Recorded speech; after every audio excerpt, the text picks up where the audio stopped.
E professora Regina, nós vamos aqui apresentar o nosso modelo arquitetural, que a gente fez o envio em PDF. E eu sou o Gustavo e eu vou começar falando aqui sobre o problema e a visão. É, então, imagina um aluno que ele pensa mais rápido do que ele consegue digitar. Então, ele perde tempo, ele se frustra e ele não tem um feedback. Então, e aí do outro lado, o professor ele sente falta ali de métricas reais para saber quem está evoluindo. E aí a nossa visão é simples, é uma prática ali divertida, mensurável e que funciona até offline para esse problema. E aí nesse caso a gente tem dois protagonistas. Um é o estudante, né, que vai praticar as lições, vai ganhar as medalhas ali e ver o progresso em tempo real. E o segundo protagonista é o professor, que vai criar as turmas, lançar os desafios e acompanhar é, a progressão do aluno e a precisão. E aí, esses papéis a gente pode perceber ali no modelo em usuários.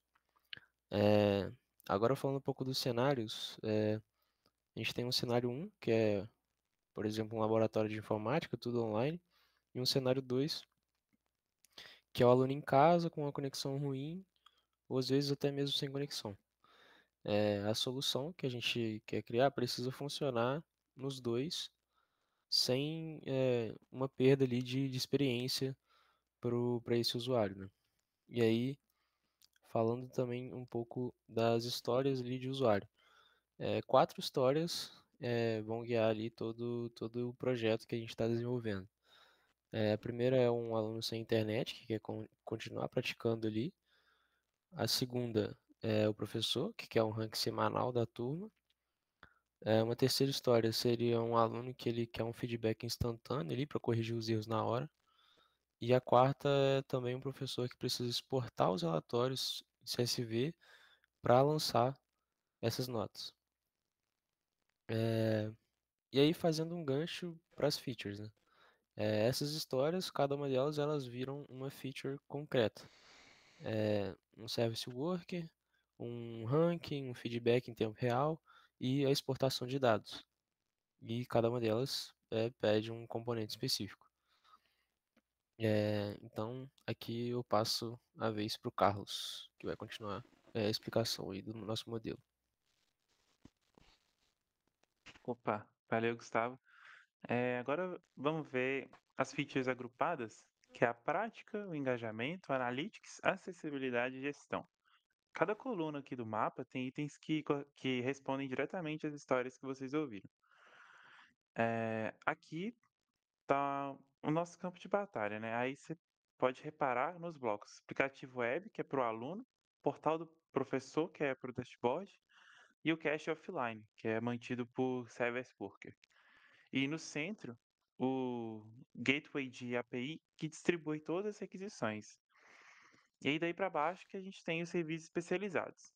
Mas falando primeiro do gateway de API, pode pensar nele como um recepcionista. Ele recebe, valida o JWT, aplica o rate limit e encaminha para o serviço certo. Mantém o front-end enxuto, né? E reduz o chatness. O serviço de autenticação, ele pode ser feito com um login unificado com o Google Microsoft, usando o Auth ou SSO, que aí você pode emitir tokens, né, de 12 horas e renova silenciosamente. O usuário nem precisa nem precisa estar ciente dessa renovação. O mecanismo de lições, ali que moram os textos, a lógica da dificuldade adaptativa e o registro de cada key press que o usuário vai fazendo. Os eventos eles vão para uma fila no Kafka. Kafka é o serviço que a gente optou, pronto para uma análise em tempo real. E no módulo de gamificação que transforma esforço em diversão, né? Calcula ponto, desbloqueia medalha, atualiza ranking semanal.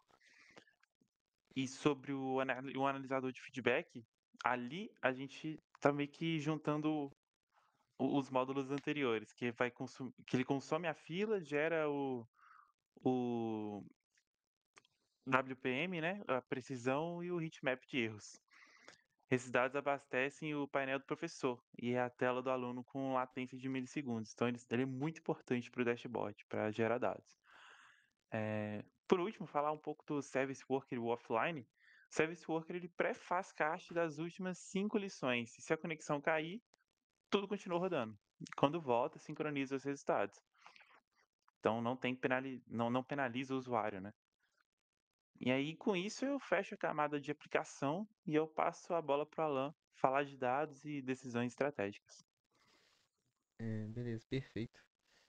Sobre a camada de dados, a gente está utilizando 4 bancos, né, como você pode ver no diagrama, com cada um tem uma missão diferente. Primeiramente, o banco de conteúdo, ele é encarregado de textos e configurações de lição, banco de métricas com resultados brutos e séries históricas, banco de gamificação, pontuação e conquistas, e banco de usuários com os perfis e as preferências.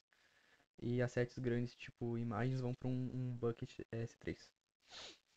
Separar por domínio facilita escalar, tipo, só onde dói e ainda atende a LGPD, porque ela vai excluir, né, os dados pessoais e não bagunça métrica nem conteúdo. Sobre as preocupações de crosscut, né, a gente vai usar para segurança TLS em todo lugar, JWT assinado. É, Sobre observabilidade, os logs vão ser estruturados, ainda tem o tracing da OpenTelemetry, através do gateway. Da mensageria, a gente vai ter eventos publicados para o Kafka, né, que torna, tipo assim, mais fácil da gente plugar um tutor de IA sem mexer no núcleo do projeto. E agora também falando sobre um pouco das decisões, né, e os trade-offs, por que a gente decidiu usar algumas coisas ao invés de outras. Por exemplo, microserviço ao invés de monólito, porque daria para ter times independentes, né, com deploy gradativo. Por que 4 bancos ao invés de um único banco? Por causa da facilidade que é fazer um tuning, né, um ajuste, e escala por workload. PWA offline ao invés de aplicação nativo, porque é zero instalação, né, e custo menor. Gamificação interna ao invés de API externa, porque a gente vai ter o controle total, né, teria o controle total sem custo recorrente, ficar pagando algum terceiro. Sobre a conexão dos blocos, né, no final aqui da apresentação, tudo conversa de um jeito muito simples. O front-end do front-end para o gateway, do gateway para o serviço, do serviço para o banco ou provedor externo. E é isso, basicamente isso. Todos esses fluxos, essas linhas seguem esse fluxo simples. E os próximos passos, né, o roadmap, finalizando aqui, poderiam ser, né, por exemplo, uma IA coach que sugere exercícios, um mobile revamp, né, para ficar mais bonito assim pro mobile, e uma integração LMS, talvez, quem sabe. E essa foi a nossa apresentação.